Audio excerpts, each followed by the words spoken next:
नमस्ते दोस्तों। जी हाँ दोस्तों, आज का हमारा वीडियो बनाने का लक्ष्य ही कुछ और है।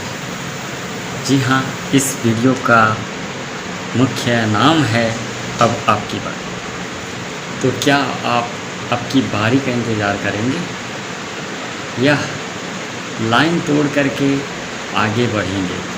जी हाँ, मेरा कहने का मतलब है भारत का भविष्य, हमारे देश का भविष्य कहाँ जा रहा है और हम कहाँ खड़े हैं। तो दोस्तों, सब्सक्राइब कीजिए, लाइक एंड कमेंट कीजिए। जी हाँ, अगर हमारे वीडियो आपको अच्छी लगती है तो क्या आप भारत की भविष्य बनाने के लिए आगे आएंगे? आज भारत की भविष्य आपके हाथों में है।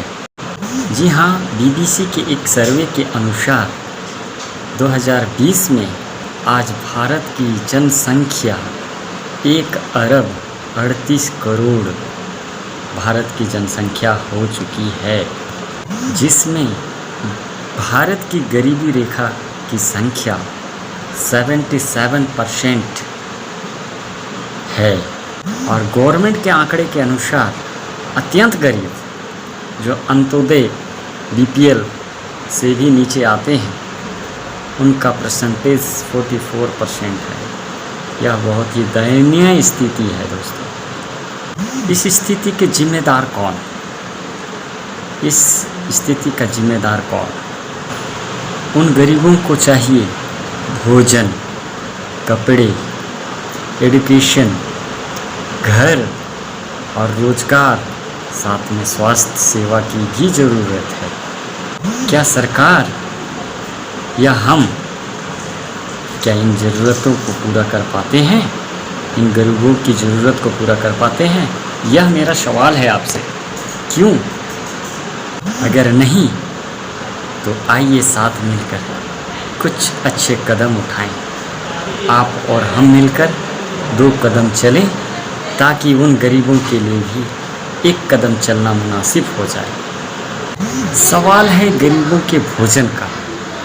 तो जिस प्रकार देख रहे हैं दोस्तों, एक महामारी ने हमें घेरा, तो किस प्रकार हम सब मिल कर के भारत के उन गरीबों के लिए एक साथ मिल कर के आगे आए।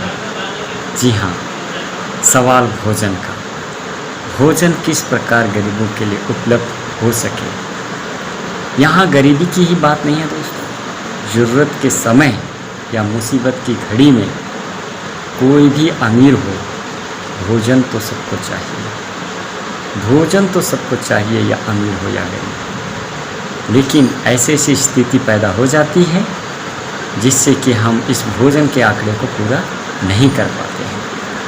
हमारे देश में सरकार ने गरीबों के लिए दाल भात योजना का प्रारंभ किया है। क्या ज़मीनी स्तर में यह पूर्ण रूप से लागू है? स्कूलों में मध्याह्न भोजन का प्रबंध किया गया है। क्या हमारे गरीब देश के बच्चे सभी स्कूल जा पाते हैं? क्या उन्हें भोजन उपलब्ध कराया जाता है? नहीं। कुछ समाज सेवी संस्थाओं द्वारा कुछ गरीबों के लिए जा कर के बस्ती बस्ती में भोजन उपलब्ध कराया जाता है। इसमें से मैं भी एक हूँ। हम भी ज़रूरत के समय, मुसीबत की घड़ी में आगे आते हैं और मिलजुल कर गरीबों के लिए भोजन प्रोवाइड करते हैं।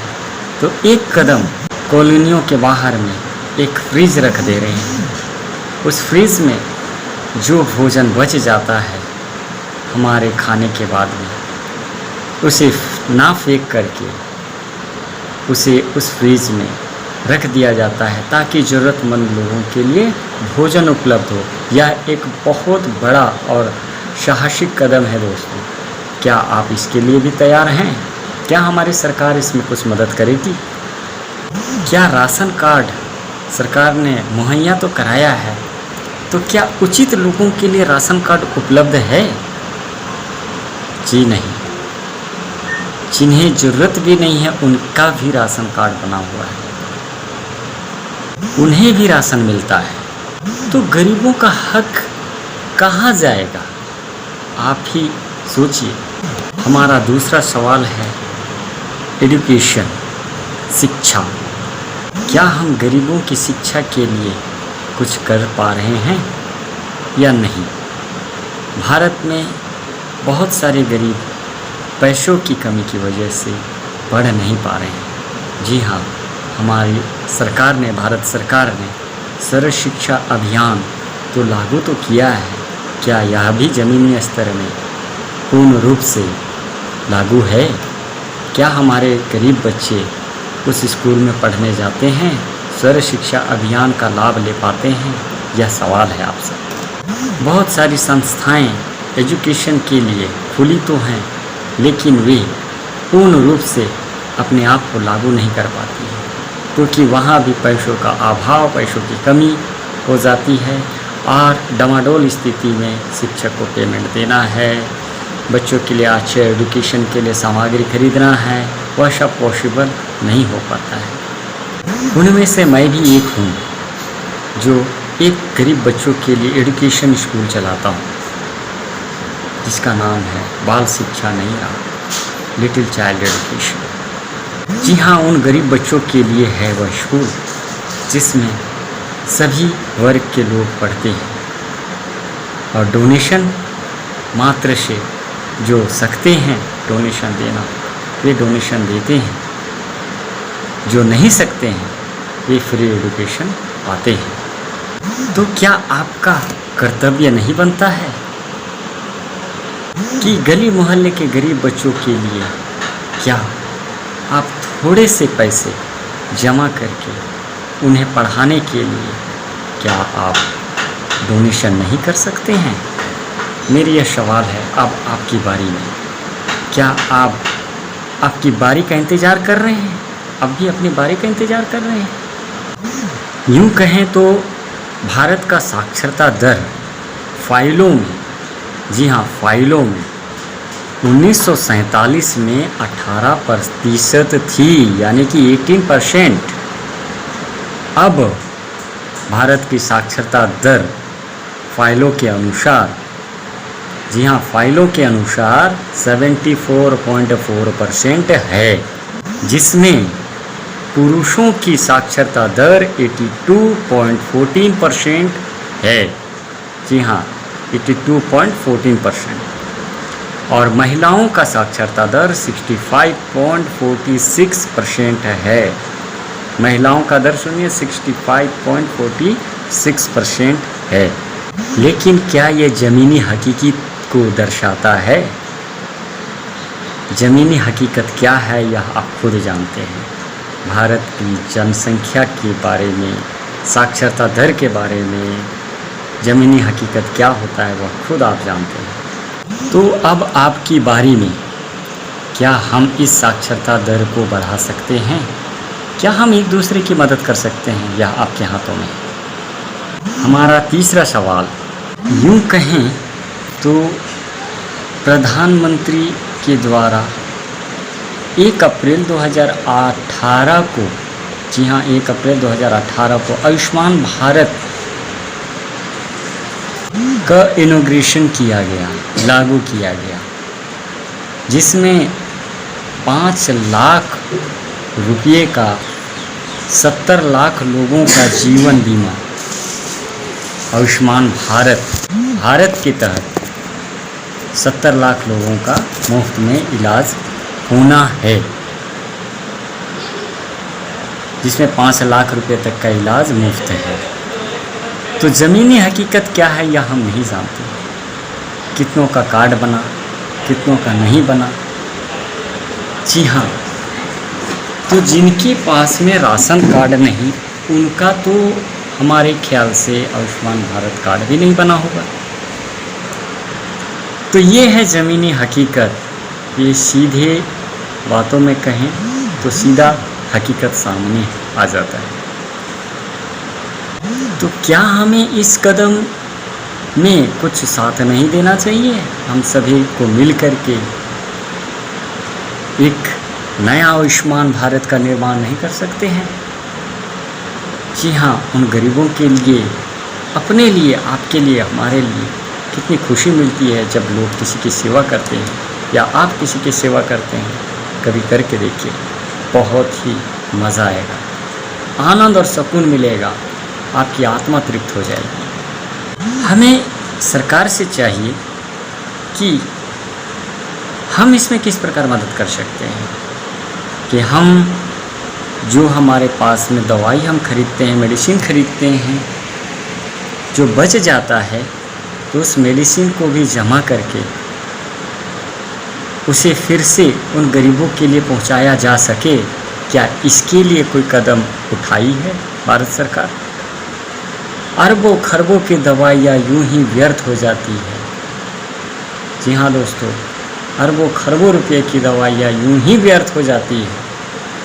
क्या हम उस दवाई से भी कुछ लोगों की मदद कर सकते हैं? यूं तो हम ब्लड डोनेशन करते हैं, यूं तो हम कैंप लगा करके स्वास्थ्य परीक्षण करते हैं, लेकिन क्या हम दवाई उपलब्ध करवाते हैं? जी हाँ दोस्तों, मैंने भी एक बार कैंप लगाया था। डॉक्टर्स आए थे, डॉक्टर्स ने लिख दिए, ये मेरे ही कैंप में नहीं, बहुत सारे कैंप में हुआ है। डॉक्टर ने दवाई लिख दिया, चेकअप जांच करवा लिया, लेकिन अब वो गरीब लोग कहने लगे दवाई तो लिख दिए साहब, लेकिन खरीदने के लिए पैसे नहीं है। तो कितनी दुख वाली बात है कि हम मदद तो करते हैं, जी हाँ दोस्तों, मदद तो करते हैं, लेकिन पूर्ण रूप से मदद नहीं कर पाते हैं। यह ज़मीनी हकीकत नहीं है। तो आइए, अब आपकी बारी है, आपकी बारी में आप मदद के लिए किस प्रकार हाथ बढ़ाएंगे, इसका सवाल, इसका जवाब आप हमें नीचे कमेंट बॉक्स में ज़रूर देंगे। और हम किस प्रकार से स्वास्थ्य के क्षेत्र में हम मदद कर सकते हैं लोगों को, तो इसका सवाल का जवाब हमें नीचे चाहिए, आप लोगों से चाहिए, ज़रूर कमेंट करके बताइए। जी हाँ दोस्तों, आगे हम चौथे सवाल में जाते हैं। कपड़ा साधारण उत्तर है कि इसके विषय में गवर्नमेंट नहीं, इसके विषय में हम खुद गरीबों के लिए मदद कर सकते हैं, हम खुद लोगों के लिए मदद कर सकते हैं। अगर आपके पास में पुराने कपड़े हैं, थोड़े अच्छे हैं या कुछ फटे हैं, तो उसे सिलवा करके कम से कम लोगों तक पहुंचाएं, बांटें या किसी संस्था को डोनेट करें, ताकि वे उन कपड़ों को गरीबों तक पहुंचा सकें। एक कपड़ों का सलूशन तो यहीं हल हो जाता है दोस्तों, हम सब मिलकर यह कदम उठा सकते हैं। अब पांचवा सवाल है दोस्तों, रोजगार। यूँ कहें तो रोजगार के लिए तो बहुत सारा, बहुत ही लंबा हो जाएगा यह वीडियो। यूँ शॉर्ट में चलते हैं तो हमारे भारत में प्रधानमंत्री स्वरोजगार योजना का उद्घाटन हो चुका है। इस स्वरोजगार योजना में गरीबों के लिए एक नरेगा नाम का एक कार्ड बना हुआ है, जिससे वे रोज़गार पा सकते हैं। गाँव में यह लागू है, शहरों में यह लागू नहीं होता है, क्योंकि शहर में लोग मजदूरी करते हैं, कंपनी में, इंडस्ट्रियल में, तो उनके लिए नहीं, लेकिन ग्रामीण क्षेत्रों के लिए है। लेकिन क्या हमें शहरों में भी रोज़गार नहीं चाहिए? क्या रोज़गार अगर मिला है लोगों को, तो क्या उन्हें सही भत्ता, सही वेतन मिल पाता है? क्या प्राइवेट कंपनियां सही वेतन दे पाती हैं? तो इसके लिए भी हम कदम उठा सकते हैं। तो एक अर्थशास्त्री थॉमस रॉबर्ट मार्थस ने लिखा है, प्रकृति की कुर्सी सीमित है जो अतिथियों के लिए सजाई गई है। जी हाँ, प्रकृति की कुर्सी सीमित है जो अतिथियों के लिए सजाई गई है। जो बिन बुलाए आएगा वे तो भूखे मरेंगे। जो बिन बुलाया आएगा वो तो भूखे मरेंगे, लेकिन जो जन्म लिया है मुँह भले ही एक हो, लेकिन जो जन्म लिया है मुँह भले ही एक हो, दो हाथ तो होते हैं। इसे सही ढंग से उत्पादन के कार्य में लगाया जाए, जी हाँ, उत्पादन के कार्य में लगाया जाए तो ना सिर्फ अपना पेट भरेगा बल्कि पूरे समाज को भी दे सकता है। तो कहने का तात्पर्य है दोस्तों, हम खुद स्वरोजगार उत्पन्न कर सकते हैं। भारत की जीडीपी ग्रोथ वैसे भी घटती जा रही है। पूरे देश में इस कोरोना वायरस को लेकर के अर्थव्यवस्था बहुत ही चरमरा गई है। तो हम खुद पढ़े लिखे व्यक्ति, कम से कम पढ़े लिखे व्यक्ति स्वरोजगार उत्पन्न करें। जिस प्रकार हम खुद एक स्वरोजगार उत्पन्न करते हैं, हम शिक्षक उत्पन्न करते हैं। शिक्षकों के लिए ट्रेनिंग सेंटर है हमारे पास में, हमारे पास में सिलाई ट्रेनिंग सेंटर है, हमारे पास में ड्राइविंग स्कूल है, जो कि हम अमीर ही नहीं गरीबों के लिए भी मदद करते हैं। तो इस प्रकार से आप भी कुछ सोचिए, क्योंकि यह सवाल है, यह सवाल ही नहीं, यह बहुत बड़ा सवाल है। हम तो कुछ कर रहे हैं, अब आपकी बारी है। हम तो कुछ कर रहे हैं, अब आपकी बारी है। 2 कदम हम चलें, 4 कदम आप चलें, क्यों ना गरीबी मिटेगी, यह हमारा नारा है। आखिरी सवाल जो है दोस्तों, वह हमारा है घर। रोटी कपड़ा और मकान के बाद रोटी कपड़ा और मकान यह अहम हिस्सा है जीवन में। तो जिसके पास में घर हैं वो घर बनाते जा रहे हैं, ज़मीन खरीदते जा रहे हैं, खरीदते जा रहे हैं, खरीदते जा रहे हैं। खरीदो भाई, बहुत ही ज़रूरी है, क्योंकि आपकी पीढ़ी उसका इंतज़ार कर रही है। लेकिन याद रखिए, प्रकृति का खेल निराला है। आप जितना कमाएंगे कुछ भी ना हासिल होगा, सब कुछ यहीं धरा का धरा रह जाएगा। तो सोचिए, हम कुछ उनके लिए भी छोड़ दें जिन्हें उनकी सख्त ज़रूरत है। घर के लिए तो, मकान के लिए तो गवर्नमेंट ने अच्छे कदम उठाए हैं, जो लागू भी हो रहा है। कई मद में कुछ डॉक्यूमेंट्स की कमी की वजह से लोगों को वह योजना का लाभ नहीं उठा पा रहे हैं। भारत के सभी प्रधानमंत्री ने पंडित जवाहरलाल नेहरू से अब तक जितने भी प्रधानमंत्री बने हैं, उन्होंने सबने एक नारा दिया है, गरीबी हटाओ का नारा।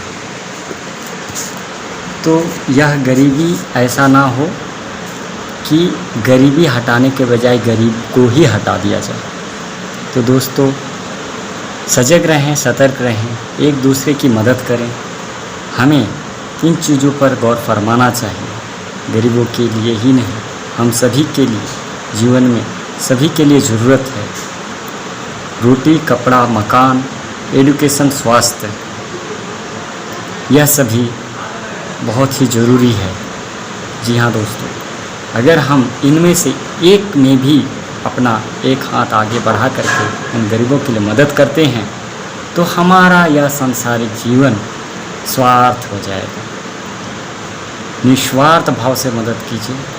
हमें ज़रूर, हमने स्वर्ग और नरक तो देखा नहीं है, लेकिन इस जीवन का पुण्य इस जीवन में ही मिल जाएगा, यह आपकी पीढ़ी पाएगी। जी हाँ दोस्तों, यही सुंदर शब्दों के साथ में हमारा यह गंतव्य अंत करता हूँ। तो दोस्तों बताइए कैसा लगा हमारा यह वीडियो। अगर पसंद आए तो लाइक कमेंट एंड शेयर जरूर कीजिए, और कमेंट जरूर कीजिएगा दोस्तों। Thank you, bye bye. फिर और भी वीडियो के साथ में फिर हाजिर